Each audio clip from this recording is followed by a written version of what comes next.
Good day around the world, everyone. I'm John Ellis, and this is We the People. Tonight, We the People meet Misty K. Snow.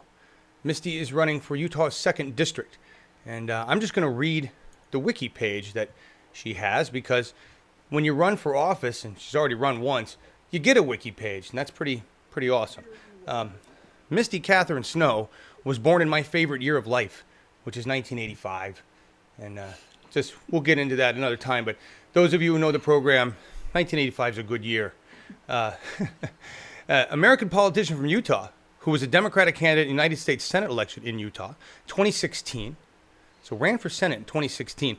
She is known for being one of the first 2 openly transgender people in the United States representing a major political party to be a nominee for national office and the first to become a nominee for the United States Senate. She was also the first LGBT person to be a major party nominee for a state office in Utah.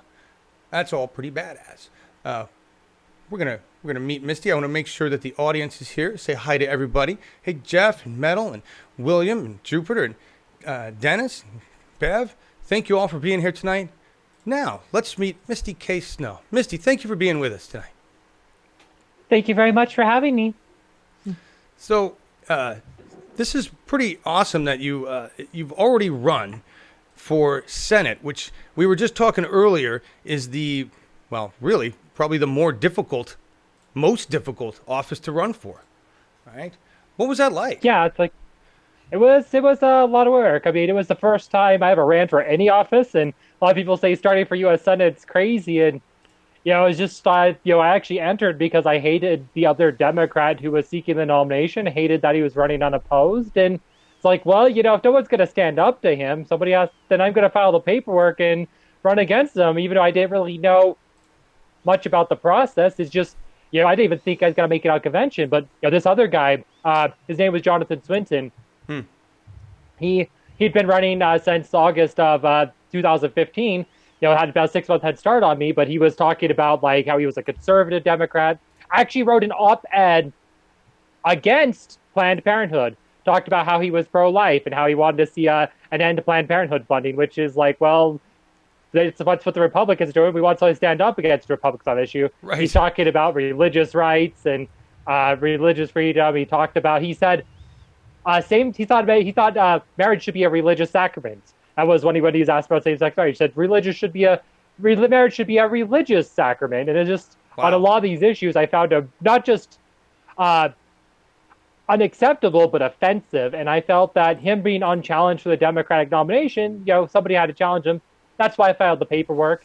And I was able to get out of convention. I was able to win the primary. I crushed in the primary, 59 to 40. It wasn't even close. And, and then I became the first trans person to run for U.S. Senate in the country. And I also first woman in Utah to run for U.S. Senate.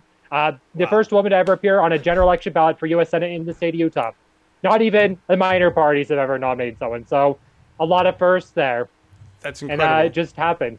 That's incredible. Well, thank you for standing up and filling out the paperwork and running. Thank you so much. Well, thank you. Yeah, just amazing. And everybody, we were talking before we went live just about, the hundreds of interviews you've done simply by setting precedent and by standing up and doing this. And so now you've got a lot of experience. Do you feel like you're a lot more comfortable going into this 2nd District House race? Oh, absolutely. Last time, I didn't even know much about things like county conventions or state conventions. I didn't even really understand a lot of the process or how to file paperwork with the FEC or how to fundraise. It's just I'd never been on national TV before. I'd never done a debate before. It's a lot of things I never did before. It was really outside my comfort zone. And now that I've done all that, it's just this is easy. It's and after running for Senate, House race should be easy. It's only 4th as many voters. So exactly. Yeah. Did everybody hear that? I just audience out there, you heard from Misty K. Snow. It's easy. Just do it. I'm guessing it wasn't so easy. You probably had to work your ass off to do a lot. I know we were talking about everything you had to do. And what I understand from running against Mike Lee, he had at least $1 million in his war chest to run, and you were running on about $8K, right? I mean, you said so. When I won the primary, I mean, I think we spent about $6,000 total in that primary. About half Wow. is like my money, about half is my own. I actually did 2,700 of my own money, Dang. like which is a lot for a cashier. Yeah. But by the end, by the end of November, we ended up getting to about 76,000, I think, Oh, about wow. 76,000. So, Wow. which is, it's not great. That's like for a Senate race, that isn't really a lot, but No. especially compared to Mike Lee. But I thought for my first race, I mean, that wasn't too bad. And it No. also means that from winning the nomination on June 28th to November 8th, we were raising about 15,000 a month, which, Wow. that's nothing to sneeze. I'd like to raise more on this race. But it's Yeah. at least the fact that I was able to do it before proves that I could do it again, That's and I outstanding. could probably do even better, especially starting earlier. The article didn't even mention that. It's like they used the contrast of 1 million versus 8,000. They didn't even mention that you ended up raising 76,000. That's impressive. That actually, Yeah. what that makes me feel good about. Do you happen to know how many of those contributions, if any, were out of state?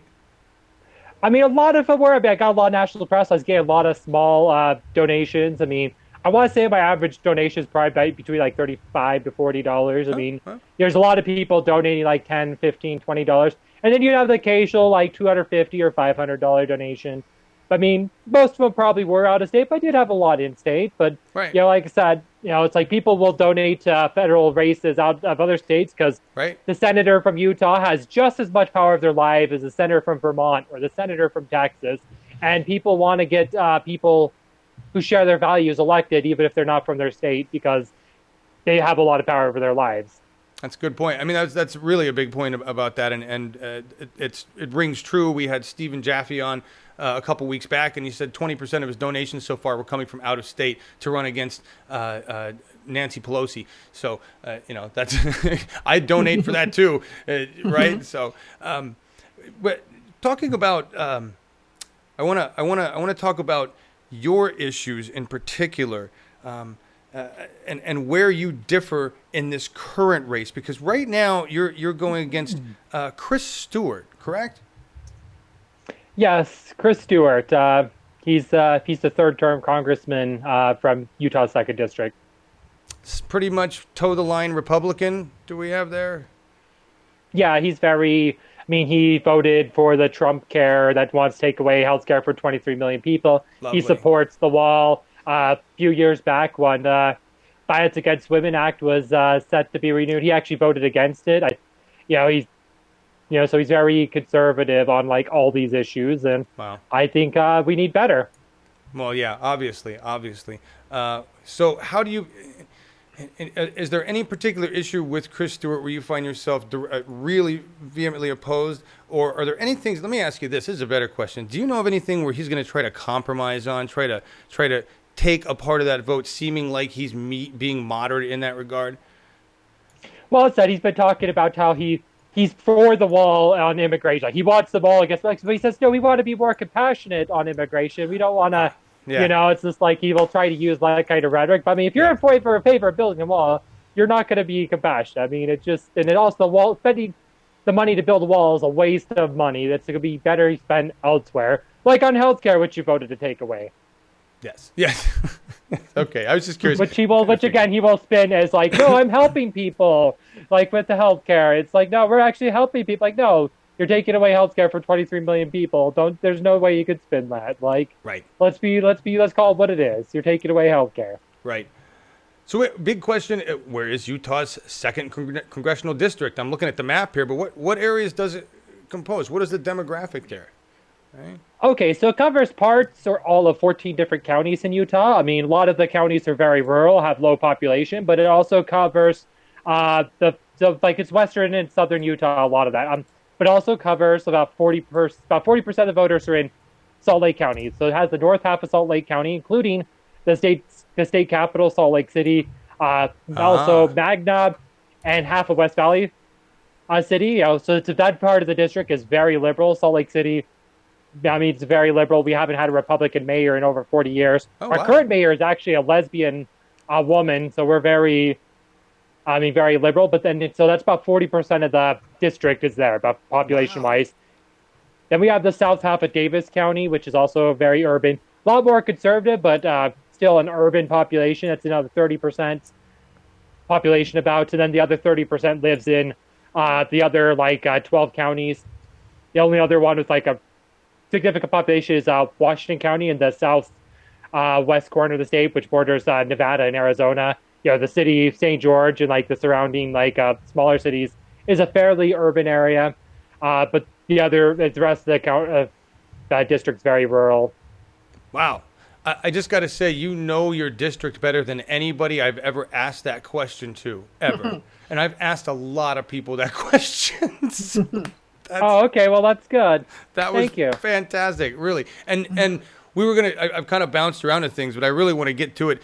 I'm going to go back because we're going to talk about the challenges you're going to face with the voting populace in Utah and how they feel about things like climate change. It sounds to me, you were telling me earlier, and from the things you're talking about now with a lesbian mayor in the city of Salt Lake, that you've got, it's not as old school conservative as it used to be. It may be a lot of Republican representatives, but they're not as conservative in some areas. But we're going to play this clip from the debate. This is amazing. Listen, you got to do a nationally televised debate, C-SPAN debate. That was huge. No pressure, right? No pressure. No pressure. We're gonna watch a clip from this because this is Mike Lee. This is Misty K. Snow. They're talking about climate change, and this blows my mind because you're going to listen to an older adult, say things that you just no. It's like basic denial of anthropomorphic climate change, and the response after all this just blah blah blah blah blah blah is it's weather, folks, and Misty K. pretty much wipes the floor. So let's just, it's a mic drop.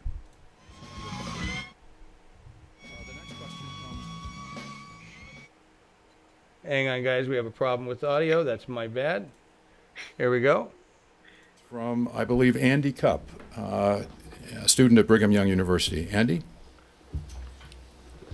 So I'd like to know what specific actions and legislation you would take to address the issue of climate change if you're elected to office. Senator Lee first on this question.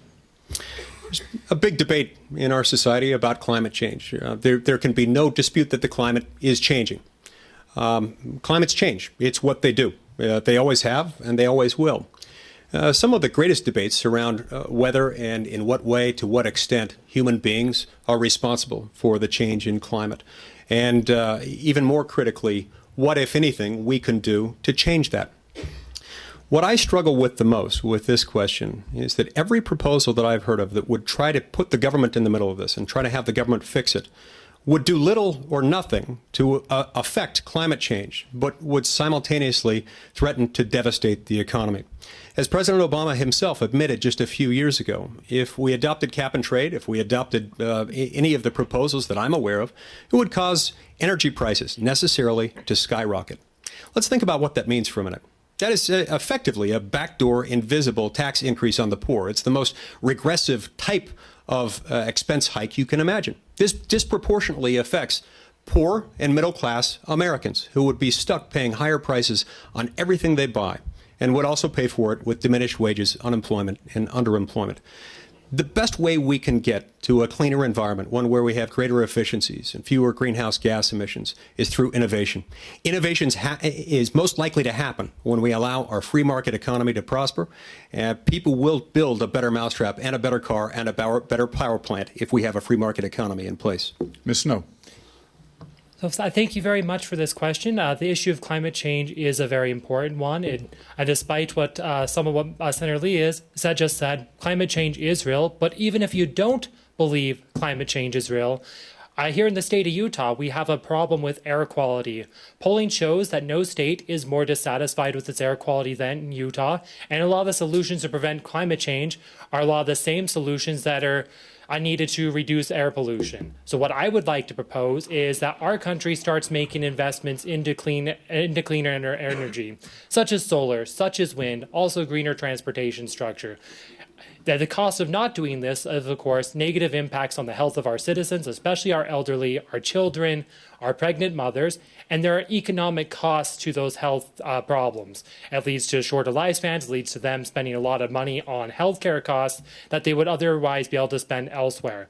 So the cost of not doing something, I think, is too high, and I don't think it would cost too much to start making these investments. Here in the state of Utah, we actually raised the price of a gasoline tax by about 5 cents a gallon per gallon in the state of Utah. Most people in the audience probably didn't know that until I just mentioned it.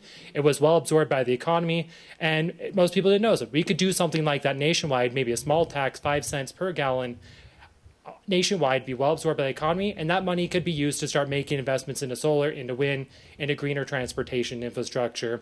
It is very necessary we make these investments because the price of not doing it is, I think, too high on the cost of our health and our future.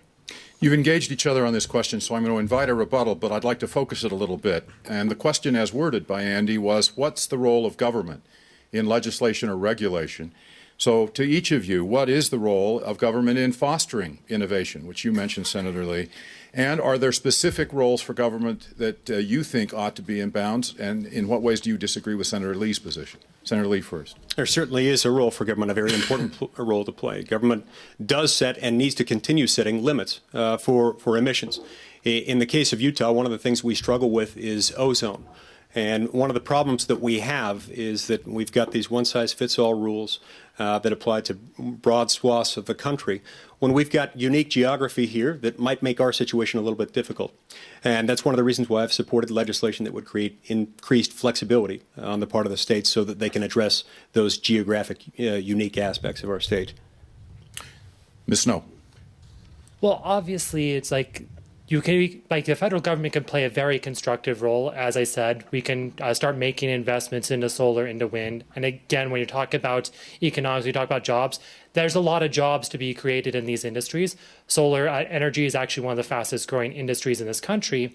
And the government trying to help make investments in these industries will create new jobs in those fields, and that will help spur economic growth. Great. Let's go to the next question. It's from McCade Claypool, student. All right, there we go with that. First of all, your response was, your response is what I expect out of my representatives. You know, that was fantastic. I'm not really sure what we got out of Mike Lee. It was a lot of nothing. That's how he talks. He talks of all these very kind of circles. I mean, when they asked him about the government shutdown, which he and Ted Cruz orchestrated, he went into this big, long tangent, which somehow had him talking about Barry Manilow, and it's just like, what? What? Wow. It's like word salad. Word salad. It totally is. But and what it does by the time you're through 2 minutes of it, the audience is like, drool. You know, I can't take it. Just stop. It's. I think it's a tactic, complete tactic. You were there with the facts. You were there with the information. That was so great. I don't know that he really cares because he's just towing a party line. But you nailed the facts and the information. Unbelievable. The denial of what the way you phrase it at the end, I think, is too kind. Where you say, I think the cost is too high. It's like, you know, there's dead planet, folks. I know it could be more. I could be more forceful. I probably should have been. I mean, some people liked that I wasn't over. Some people told me after debate we were concerned you might have attacked Mike Lee too negative because if you come off too negative, people are like, oh, she's just mean. People like, oh, you're nice, but you showed that you're a nice person who actually cares about people, and people actually like the way I handled that. So it is no. Believe me, you did it right. You don't want to say what I said. That's why I don't run for office. What you did was perfect. Yeah. You handled that like a politician, right? Let's let people think about this. That was great. We're gonna go to Laura Livengood and find out if there's any questions in the audience. Laura, what do we got going on? I think Dennis had a question, Dennis from Germany, but I think we kind of heard your answer in the debate. What is your opinion about climate change in regard to renewables? But how is Utah doing in that regard specifically? Do you want to do a short answer? Because I do have a couple of questions. Yeah, I mean, that's a great. I mean, where does Utah stand in terms of their meeting any types of emission goals for climate change? It's like, we obviously need to do a lot more. I mean, the EPA rates a lot of Utah cities as some of the worst worst when it comes to air quality. And Right. again, that has a lot to do with geography at the mountain valleys. But we have a lot of like solar development happening in the state. We used to have like subsidies for people who want to do rooftop solar on their homes, Right. which I think are helpful. But I think we need to see more. And I think I'd like to see more investments into those kind of programs. And I'd like to see, because I think we're a fairly sunny state. I mean, we have a lot of sun Oh, yeah. in Utah, especially in the southern half of the state, which is where we're seeing a lot of solar light projects go up. But I think we could do a lot more of that. I mean, we do have a lot of coal counties, like some of the rural counties in the state are dependent on coal. I think we could work to try to transition them into newer fields, especially with the price of coal really coal's becoming obsolete, like whether they want to or not. And if we actually care about the workers, we shouldn't be trying to hold on to coal. We should be trying to prepare them for the future, for the next thing, because those jobs are going to be lost, whether we like it or not. We might be able to prolong the inevitable, but I think that's not the right policy. I think we need to make those investments into what's next. Right, and that's, I mean, and you said it. The jobs are there. Take those coal folks and train them on new jobs. And I don't know if you've seen what they're doing in West Virginia, but the Germans actually started this. Dennis knows about this. The Germans started this. They take old coal mines and they turn them into hydroelectric batteries. And so you can use them to store the energy from your solar projects. So you should kind of promote that. Go find out what Virginia's doing. Say, here's what we do with your coal mines. Let's turn them into something that's actually a renewable energy storage source, right? I mean, that's and I know this is interesting because I was talking to somebody else about problems in Utah. You guys are going to have problems or are having problems now with your tourism, right? Because of the air quality. You've got snowboarders, the skiing, right? And is that being affected by that? I mean, certainly, it's like there's some people who like come, like especially in the wintertime. I mean, we're one of the top destinations for winter sports enthusiasts, but they'll come in the wintertime, they'll see all the smog hanging over Salt Lake City. It's like, wow, I can't even see the mountains. And Right. it's just like, and it's really bad for their health. I mean, sure, once you get in the mountains, you'll be above the smog, but it's, you're probably staying down in the city at your hotel. And so a lot of people are like, yeah, it's like, let's go to Denver where the air is actually clean. Let's go Right. to, let's Not go for long. elsewhere. And so that's certainly a problem. But, tourism's also being affected by like other Republican proposals. A lot of Republicans are against like national monuments. They want to take back public lands, even though public lands are still public lands, but really they want to take public lands and sell them to their donors in the oil and gas industry. Yep. And so there's a lot of like tourists, like, we have 5 national parks in Utah. We have multiple national monuments. Those draw in tourism. And we've seen a lot of people like, well, we're going to boycott Utah if their politicians don't change their attitude on this because we support national monuments, support national parks. Right. And we've seen like there's something called the outdoor retailers convention that happens every year. It's like a lot of saying we're not going to go to Utah next time. We want to move the convention to another state because Utah's politicians they're pushing the Trump administration to revoke the monument designation of Bears Ears, to revoke the monument designation of Grand Escalante Staircase, and that's a very problematic. And people who care about outdoor recreation are like, no. Like Utah's politicians are wrong on this issue, and we need to fight them. Agreed. Yeah, that's wow. Well said. Well said. And all they want to do with this land, that first of all, the idea of taking national parks and allowing any kind of building or anything going on there is just horrific. It's despicable. But they really want to run infrastructure pipelines through these things for a fuel source we don't want to use anymore, and the bulk of America doesn't want to use anymore. It's kind of frightening. We got a question here, right? Laura Livengood, we can go to that question from Jim. Is it Jim or JMO? Yeah, go ahead and ask it. Okay, I got it. I wanted to know if there was anything before that before I hit it up. Well, I do have a couple. Let me ask Mike, Yeah. because this is when I think of Utah, of course, I know the LDS, the Mormon Church, weighs heavily on that state. What role do they have in elections in Utah? Are they a big player, a lobby? Do they support one candidate over another? I mean, so the Mormon Church, they don't endorse candidates. They officially try to remain neutral in political issues, but according to Pew Research, about 55%, 2014, 55% of Utahns identified as Mormon.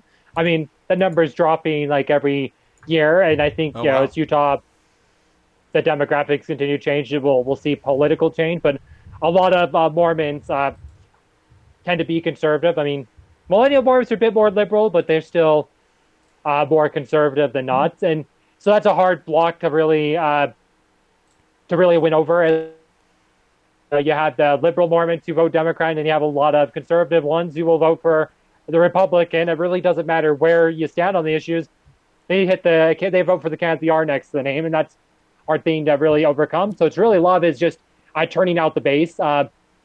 This district we do have Salt Lake City in the district. You know, it's very liberal, and there's a lot of strong liberal Democrats there. If we can get them to show up, it can really change the math of the election. Last year, the Democratic candidate for Congressional District 2, Charlene Albrun, she had 93,780 votes. I mean, she lost to Chris Stewart, who had a lot more, but if you look 2 years earlier during a midterm election, Chris Stewart actually only had 88,915. So the votes are there if the Democrats want to show up in a midterm, because 93,000 is greater than 88,000. When you have a unpopular Republican president like we do, it certainly has been mobilizing the base to show up. Like we've seen some of these special elections in red districts. They've been a lot closer than they normally would. We see in weeks we have one in Georgia where it's like, I think the Democrat might actually win there. He seems to be favored to win. But another thing I think that helps me is that I actually have good name ID, unlike a lot of Democrats. A lot of Democrats like me, they will come out to support me.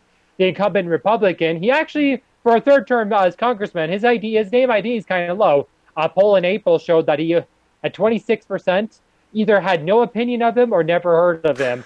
So he only has a nice. So only 45% actually say they approve of him. Which so it's true. I think there's an opportunity there, especially if I can get my vote base on. It's really let's turn out the Democratic base, let's turn out my base, get them to the polls. Like, if you want to say no to Trump's agenda, then we need to take back the House next year. Let's get a Democratic majority elected to the House of Representatives. That's the best way to stop Trump's agenda. Once you take one of the House of Congress away from Trump, from the Republicans, there won't be Republican majority rubber stamping his agenda anymore. And that's, I think, the best thing to do next year in 2018, and to put us in a stronger position heading in 2020. Bam. Absolutely. Boom. Yeah. That's great. Well said. Now, is there another question, Laura? You know what? Ask yours, because I'm going to save Justin's for after. Okay. Well, this would be a question close to my personal habits and hobbies. I kind of looked at your answer on your website. By the way, everybody, there's links in the description of this video to all of Misty K's entities, the Facebook and Twitter and website, and Act Blue, because she's going to need a lot of money to run against this person, because they could put up a potato and the Republican Party would fund it enough to get elected. Okay. So we really have to help Misty K out here. Whatever you can do, and we're going to talk about that in a little bit, about how we can help Misty K. The question we have, and this is JMO who asked this a long time ago in the chat, where do you stand on cannabis? All right, so this is a question. We actually had covered this one in the debate too. It's like marijuana is something that Utahns actually support the legalization of for medical purposes. Like 66% say they'd like to see medical marijuana legalized in the state of Utah. Actually, we have cannabis oil for treatment of epilepsy is legal in Utah. Oh, great. But the problem is, at the federal level, marijuana remains illegal. And despite what the states do, the federal government can say, we're going to enforce marijuana policy on the states. Like, we've seen with the Attorney General Jeff Sessions. We're still going to enforce marijuana laws. I don't even care what the states say. And I think ending the federal prohibition of marijuana at the federal level is something that I could do as a congressperson. This gets the federal government out of the way. This lets states write their own policies, because the states have shown a willingness to go their separate ways on this issue already. And I think that's the most effective way. And once the federal government's out of the way, I think you see a lot more states legalizing it, because that is always one of the number one issues, one of the number one arguments raised when they talk about legalization for marijuana, for medical purposes or for recreational purposes. Like, well, it's illegal at the federal government. It could cause our state problems with the federal government, so we want to keep it illegal till the federal government changes its opinion on this issue. And I think absolutely we have to end the federal prohibition on marijuana. And it's sad. And it's also, I think it's ridiculous that marijuana is treated as equal to like heroin or other more dangerous drugs. Yeah. And great answer. How do you feel about recreational in general? Again, I think it's when you see it recreational, it's like, is it more dangerous than alcohol? Is it more dangerous than cigarettes? I think let's quit. Half of our So about 20% of our prisoners in this country, and we have a huge prison population, largest in the world. 20% of them are for nonviolent offenses, and now half of those nonviolent offenders are marijuana use. It's just it's just such a but 20% of total are I misstated that. Now, half our all prisoners are nonviolent offenders. About 20% of those are for marijuana, Right. specifically, and Right. it's just like we're putting people in prison for Profit. something that probably shouldn't be illegal, and it's also disproportionately people of color. We're seeing this problem where people of color 4 times more likely to end up in prison for marijuana, despite the fact that white people are just likely to smoke it as people of color. And it's part of a larger trend in this country where we see people of color being disproportionately stopped, searched, charged, tried, convicted, and incarcerated in this country. And I think that the drug policies are a huge contributor. I think we need to end the federal prohibition of marijuana, but I think we need to really talk about ending the drug war in general. Let's start treating drug addiction as a health problem, like it is, instead of a criminal problem. Let's focus on rehabilitation instead of incarceration, and that would lower the prison rates. And like I said, it would also let's not destroy so many lives. And we have the problems with the pharmaceutical industries like to keep a marijuana illegal because it's a competition for their product. Alcohol doesn't like marijuana because it's a competition for their product. We have the private prison industry. Again, all these industries spend a lot of money in political campaigns to try to get politicians to vote on legislation they want to pass. And, and it's been really detrimental to people, especially people of color in this country. Wow. Agree. I mean, yeah, agreed. Spot on. Spot on. And there's nothing we can do about it except for what you're doing right now. Run for office, take that power, change legislation. Right? I mean, that's really the bottom line in all of this. Thank you. Thank you. By the way, the audience is just cheering. Well spoken. Yeah. You're on top of it. Really, thank you for running. This is encouraging for Utah. Coming from me, not really knowing much about Utah politics, demographics. It's encouraging. Only 55% of Utahns are LDS or that's according to Pew Research. I mean, it's I think we're probably Utah's demographics. I mean, we're the fastest growing state in the nation, but it's in years past it was birth rates. We still have the highest birth rate in the nation, but it's starting to look like national trends. The birth rate's starting to slow. A lot of the population growth in Utah is actually coming from people moving from other states. Wow. Primarily California. About 10% of people living in Utah were actually born in California. And Californians, even if they're Republicans, they tend to be more liberal than our Utah Republicans. And This is true. And so every day Utah becomes less white, less LDS, and that changes the politics. I mean, 14% of Utahns are Hispanic. I mean, Utah is also the youngest state in the nation. I mean, our average age is about 31, which is actually the age I am. Really? We're the youngest state by far, probably more millennials per capita than any other state. And, as my generation becomes age, become more active in the political process, that's going to change the politics of the state. Oh, yeah. Famous statistician, Nate Silver. I don't know if you heard of him. He's a guy named Nate Silver. Yeah. 538.com. Yeah, so he had a prediction for Utah. He believed that in 12 to 16 years, Utah will look like Colorado is today. It'll be a light blue state. He thinks 12 to 16 years, given its demographic trends, Nice. for Utah to become like Colorado demographic or politically. Nice. That's fantastic. That's great. Wow. Just all the statistics. You're right there on top of it. Laura Livengood, you want to get your question in? That last one? Well, the LDS was my question, but Justin had a question. Was wondering what kind of a ground game you had for your last run. How many people did you have out knocking on doors and stuff like that? And what was your strategy? That's a good question. Yeah, not enough is the short answer. We could have used a lot more. Yeah. Obviously, it's my first campaign, so it's really new to a lot of that stuff. And it's it's like I had it's not that I had bad people. It's just I had a lot of really passionate but inexperienced people. Like my campaign manager for the general election, Ginevra, it was her first campaign. She doesn't have a political science background, and and I think it's not that she did a bad job. She learned a lot. But I think having a more experienced person would have helped me a lot. This is why I actually do have a campaign manager now who she does have a degree in political science. She's worked on campaigns. Last year, she worked with the Iowa Democratic Party as part of the coordinated campaign for Hillary Clinton.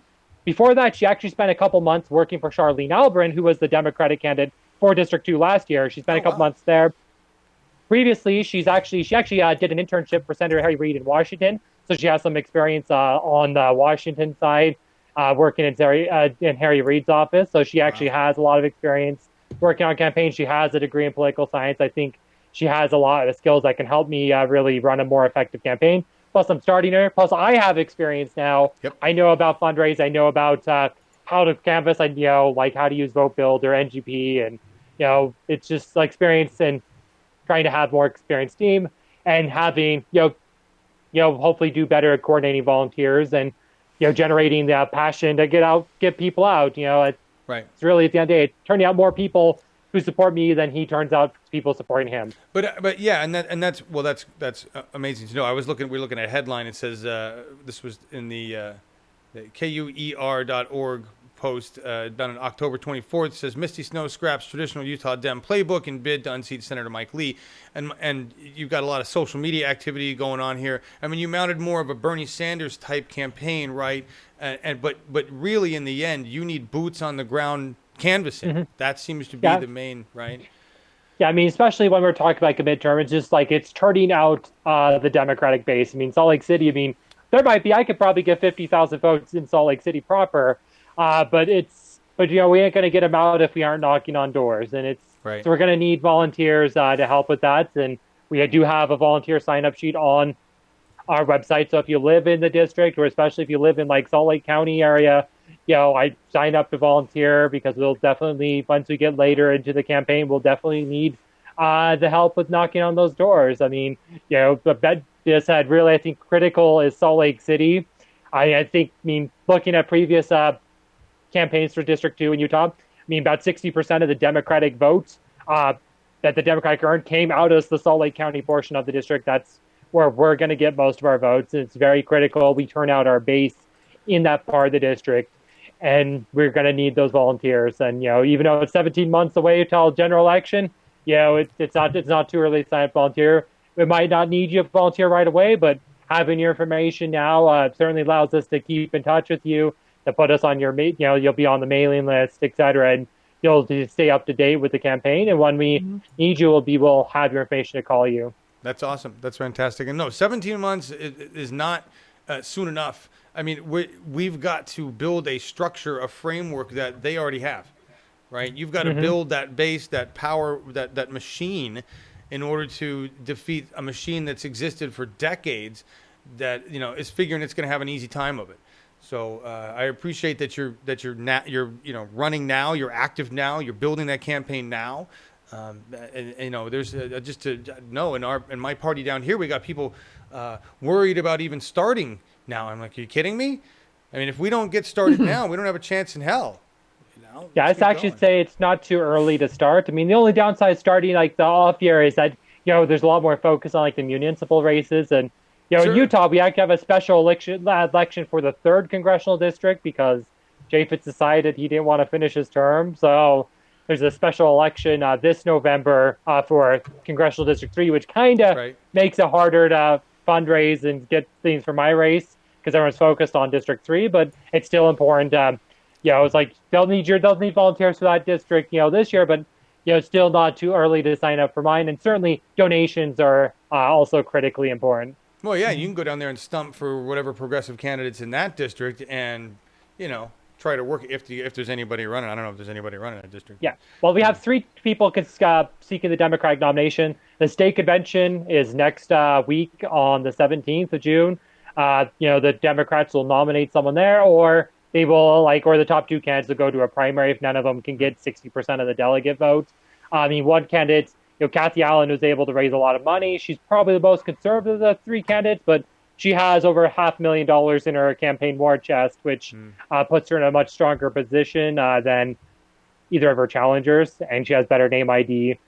She's definitely favored to make it out of convention. I mean, she might. It's possible she won't get it outright and have to win in a primary, but I think it'd be shocking if she didn't win the primary. So she's probably the Democrat. There's like 15 different Republicans seeking the Republican nomination, so it's like a battle royale there. So it's going to be interesting to see which one of them actually makes it onto the November ballot. That is interesting. That's all right. Before we have you do your final stump speech, Laura Livengood, any other questions out there in the audience? We've got a couple planks from your platform. What do you think about the concept of free public college?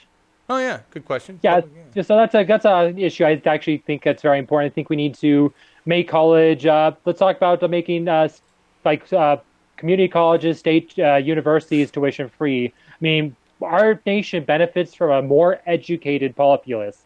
The better educated we are, the better our nation is as a whole. I mean, a lot of other countries offer free college and makes us less competitive if our workers have less skills. But the other reason to offer it is because college is becoming unattainable for a lot of people in my generation. I mean, college debt now exceeds debt related to credit cards, and it's such a a lot of people of my generation, my generation, the millennials, the first generation to have a lower college attendance rate than that previous generation. I mean, Gen Xers went to college more than baby boomers. Baby boomers went to college more than the silent generation. Millennials, they're going to college less than Gen Xers, and it's because college is so unaffordable. A lot I don't want to spend the rest of my life in debt paying off student loans. And trust me, I have a lot of friends who have six-figure debt from student loans, and so we need to talk about making college either free or at least more affordable. Let's talk about making it let's make it accessible to everyone. And the other thing about college, college ends up being the same for people who are privileged. And people you're because I don't have a college degree myself. People she's not qualified, she doesn't have a college degree. Just because I don't have a college degree doesn't mean I'm not qualified. I'm well educated on the issues, and I would argue I'm more qualified than a lot of people currently in Congress. Have you seen some of the people in Congress? Heck, look at our president. Is he qualified to hold federal office? I was going to say. So just there's some fossils in Congress. But until college is actually accessible to everyone, having a college degree will be a measurement of privilege more than it'll be a measurement of intelligence or ability. Right, or a measurement of debt. I mean, I started college late, and I'm still paying it off, right? So that's exactly. It's and I'm 47 years old. Yeah, a lot of people go to college because they think it'll get them ahead of life, but how are you getting ahead in life if you spend the rest of your life paying off student loans? And I remember reading this one study that showed that 2% of people 65 and older are paying off student loans, student loans pay off. 65. So people 65 and older, 2% of them are still paying off student loans. So that seems unacceptable to me. I think we need to do something to make college accessible and affordable to more people. Agreed. Well said. Any others, Laura? One last one, just a question about how Misty feels about government surveillance and the protection of our civil liberties in that regard. Good question. Yeah, no, I think the NSA spying was very problematic. I don't think we need to collect bulk data on our citizens. I think there needs to be a warrant. There needs to be a specific threat. There used to be a time where they had to go to a FISA court to get a warrant. It's actually not that hard for the government to get a warrant. Why do they need to do all this warrantless wiretapping and warrantless collection of our data? It's dragnet sweeps. It's terrible policing, and it just collecting the data on innocent civilians that is not necessary. If there is an actual threat, it's not that hard for the government to get a warrant to go collect data on that specific person. And I think we need to rethink the whole way we have this surveillance state. I think we need to step away from that and protect the data of our citizens, because we're supposed to have a constitutional right to privacy under the Fourth Amendment. We're supposed to be protected from unreasonable searches and seizures, but where that seems like that doesn't even apply anymore. And I find that very problematic. And I think the way the NSA is doing this is probably unconstitutional. But fortunately, I don't think we're going to see Congress doing much to really change that. No, if they're not moving on getting rid of 45 at this point, those other issues are petty in consideration. I mean, it's going to take people like you running for office and moving up the ranks to replace the people at the highest levels with people that's what it's going to take. And I am so glad that you are a marching force on the progressive side of things. Thank you very much, Misty. It's really awesome. Thank you. Yeah, this has been a great conversation. I'd love to have you back, but I want to give you a few minutes now. Stump away. Tell everybody why they need to be helping you, why they should be voting for you in 17 months, and why they should give a shit now. Right? Yeah, so it's we talked a lot this today, right? About issues about climate change. We talked about healthcare. We've talked about, like the Republicans are doing right now. They're talking, they have this crazy Republican president, and we have Republican majorities both houses of Congress who don't seem concerned about it. They're rubber stamping his agenda. They don't care that they don't care that they're going to take away healthcare from 23 million people. Nope. They don't care that building this wall is costly and ineffective and won't solve the problem of immigration. Let's talk about, if we're going to talk about tackling immigration, let's talk about making it easier for people to come here instead of, let's streamline the process. Let's make it take months for someone to come here legally instead of years. People are here legally because it's almost impossible to come here legally. And let's talk about the people here. We have like 11 million people here who are undocumented. Let's try to legalize their status. Let's bring them out of the shadows. And so they can actually be more contributing measures, so they can pay taxes, so they have legal protection, so they aren't being exploited by human traffickers. That's the humane thing to do. This idea that we're going to build a wall and deport 11 million people is insane. It's costly and it won't solve the problem. It'll lead to a lot more problems. Let's talk about fighting for a living wage. 51% of people in this country, according to the Social Security Administration, make less than $30,000 a year. $30,000 a year is nothing, and a majority of our working people make less than $30,000 a year, including myself. So I'm actually in the majority, 51% of people who make less than $30,000 a year. So we're talking about living wage. People are like, oh, $15 an hour is too much. $15 an hour is only about $30,000 a year. You could barely survive as a single person on that, let alone raise a family on it. That is not radical to say we need to fight for a $15 an hour minimum wage. I mean, this idea, it's like there was like a debate for the special election yesterday, I believe, where the Republican candidate says, oh, I'm against living wage. Like, well, if you're against the living wage, why should any human being support you? I mean, Right. Human beings need a living wage to actually live. So it's this idea that Republicans think that we shouldn't give our workers a living wage is insane. And then on top of that, they'll come out against programs that help people who are low income, Right. like food stamps, Right. like it's like Medicare, it's like like Medicaid. Like, well, if you're against these programs, you Which want to program? reduce the number of people on these programs, then you need to ensure corporations are paying their workers a living wage instead of allowing corporations like Walmart and McDonald's to pay their workers so little that they actually qualify for these programs. It ends up being Right. a form of corporate welfare, literally. And you're against, well, no, this is corporate welfare because it's the taxpayers subsidizing the low wages of Walmart. Wow. So that's the issues. Those are the issues. We're having climate change is an issue, and Trump pulled out the Paris Accord. Let's join Bashar al-Assad and being one of the few countries in the world that's like, no, we aren't going to fight against climate change. Like, are you insane? I mean, Well, he just is. because Trump's He's- president doesn't mean he's a leader, and he is. And boy, let me tell you, he is no leader. No. He's no And, leader. So so on let's- climate change, I just want to stop you there because you brought up Trump and his backing out of the Paris Climate Accord. We've been talking about this the last few days. He's been so terrible that he's actually uniting the globe against him for the sake of climate change. If you see it, like this morning, California just signed an agreement with China to start working on a whole bunch of things. We're just bypassing the federal government. It's kind of cool. I know, it's crazy. I mean, heck, I saw this news story where Kim Jong-un of North Korea is criticizing Donald Trump for pulling out of the Paris Accord. I mean, come on, Donald Trump. You have North Korea criticizing you because you went to the right of freaking Kim Jong-un. I mean, Jeez. God, it's such a failure of leadership. I mean, I wouldn't say it's the worst failure of leadership by an American president. I mean, I think James Buchanan still has that title. Does he because, win? I Does mean, he still doesn't win? Get more, doesn't get. Does James Buchanan? He was the 15th president. Yeah. Our country descended into civil war under his watch. I mean, that's a failure of leadership. I don't think has been surpassed yet. But Trump's working on it. yeah, Trump's working on it. My gosh, but no, he's terrible. But yeah, if you want to say no to Trump's agenda, you want to fight. You want to have a government that once again actually cares about working people, because Trump and the Republicans in Congress absolutely have shown no willingness to care about working people. Then we need to elect people who actually fight for the working class. And I'm a working class person. I will fight for the working class. I will fight for healthcare. I'll fight for a living wage. I will fight to give you education. This is something the Republicans in Congress aren't interested in. And it's very important that you support myself and other Democrats running in the special elections and next cycle, even though it's a long ways out. No, we need your support now. We need donations now. We need people to sign up to volunteer. Even if we don't need you to volunteer right away, we need your help. And donations, I know people all hate getting asked for money. Donations are about one of the most important things a politician can get in help. I mean, even if it's just 5, 10, 15, 25, or even $27, like Bernie Sanders, $27, it helps. It adds up. I mean, and you could do like on Act Blue, you could sign up for a monthly donation, right? Yep. Say you donate $27 to me, and then right after you make that donation on Act Blue, it actually asks you right after, would you like to make it a monthly contribution?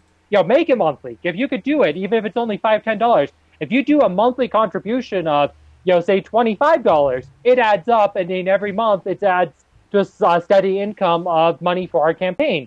Think about just 200 people, $25 a month is $5,000 a month. You think that you think these people are Republicans, they're $1 million war chests. We could compete with them in small numbers, with small donations, in large numbers. Yep.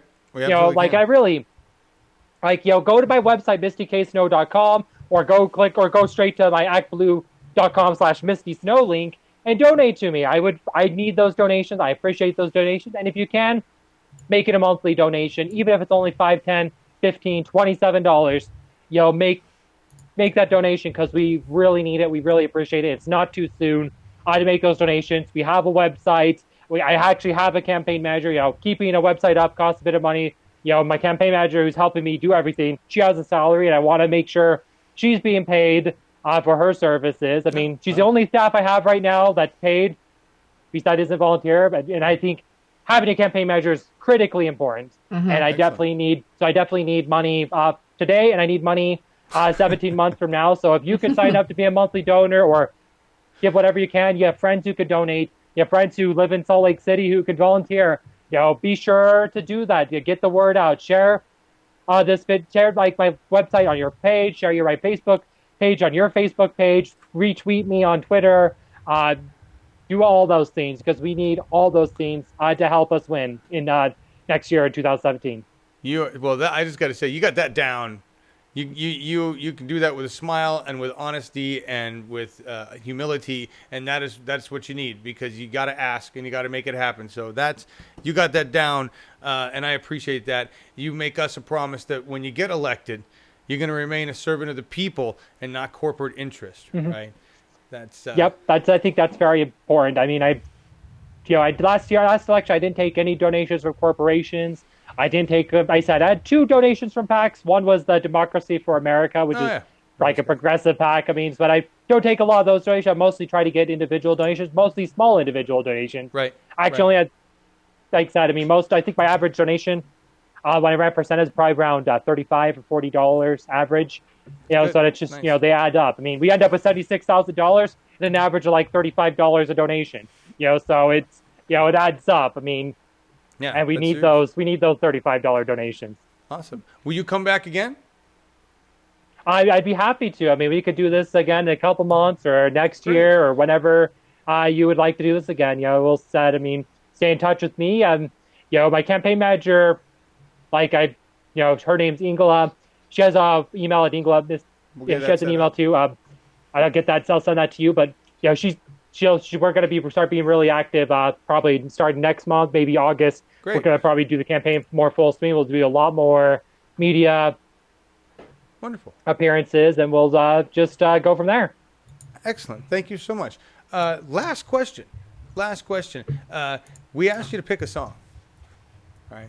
We always go out Yes. with a song here, and this was actually Laura Livengood's idea. Everybody's got to take credit for it, because it's such a good idea. You know that all the programs that I run here, audience, I like to go out with music, and this is a great way of finding out something about somebody, right? Little insight into who Misty K is by the selection. So tell us about your choice. This is Mud. And this particular one you gave me the link to is a music video directed by Thomas Churchill. But this is a Mud performed by Katie DeChico. DeChico. Okay. Yeah, Katie DeChico. She's kind of not a big artist. Like, she's done some guys well. She has been featured on some songs by Dan Balon, who's like this who's really popular in Europe. She had actually a couple songs actually made #1 as a vocalist who went with him, but she's herself is not well known. But this song, Mud by Katie Chico, it's a song I really like. It's the video is like it's just from like an indie movie. I don't know much about the movie, but That's cool. but it's I just really like the lyrics of the song. It's kind of like an inspiring song. I mean, I'm a person who has really struggled most of my life, and the lyrics are like walking through mud, but despite the fact that she feels like she's had to walk through mud her life, she talks that she has to remain strong and keep marching on, right? And so it's a song that I think is really like uplifting. Just really like it. Maybe other people enjoy it, maybe not, but that's the one I chose. It took me a while to think like, well, what song would I choose? And so I chose that one. I appreciate that, and I love the story behind it. That's fantastic that you have had to go through mud, obviously, and you've come out losing a campaign, but knowing so much more to win the next one. And we're rooting for you. Thank you so much for being on the show, Misty K. Appreciate it. Misty, Yep. Misty Thank K. you. Yeah, thank you. And Laura Livengood, thank you for comment moderating. Appreciate You're that. welcome. And next week, David Hildebrand from California running against Dianne Feinstein. We met him last night. He's cool. That's right. That's right. Here Talking to him. I got the card. There's the card. David Hildebrand. Here we go. Join us next week for that. Misty K. Snow, thank you so much for being with us. We appreciate all that you are doing. Everybody out there, you heard it. She needs your help. Donate, volunteer. It's not too soon. We got to start now. We've got a framework to build. We've got a lot to do. We've got to replace a lot of people who don't really give a shit about us with people like Misty K. Snow who actually do. We're going to get out of here. So Go ahead. Yeah, MistyKSnow.com, MistyKSnow.com. That's where you'll find the links to volunteer and donate and on my whole platform. Thank you very much. Thank you, Misty. Here we go, everybody. Mud. And if this happens to get a copyright slam, I will back it out and we'll have the rest of the video. You know how that works with YouTube's. Yeah. Here we go.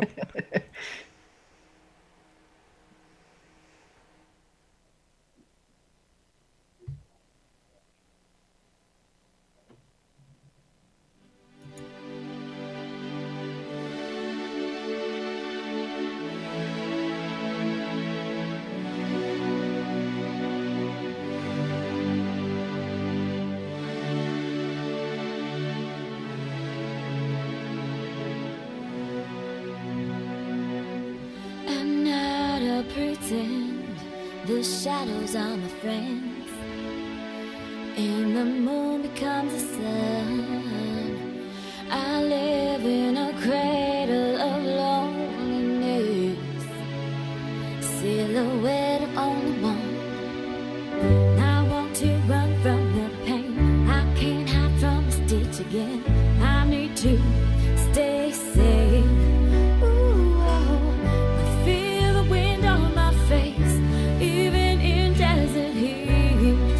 Walking through mud, I'm walking through mud. Heavy rain's pouring down, wash my tears to the ground. I'm walking through mud, I'm walking through mud.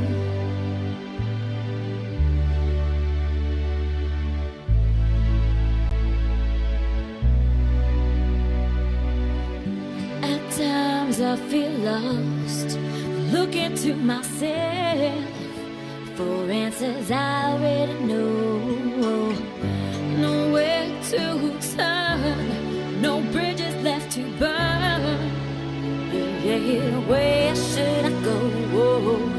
I want to run from the pain. I can't hide from the stitch again. I need to stay safe. Oh, I feel the wind on my face, even in desert heat. I'm walking through mud, I'm walking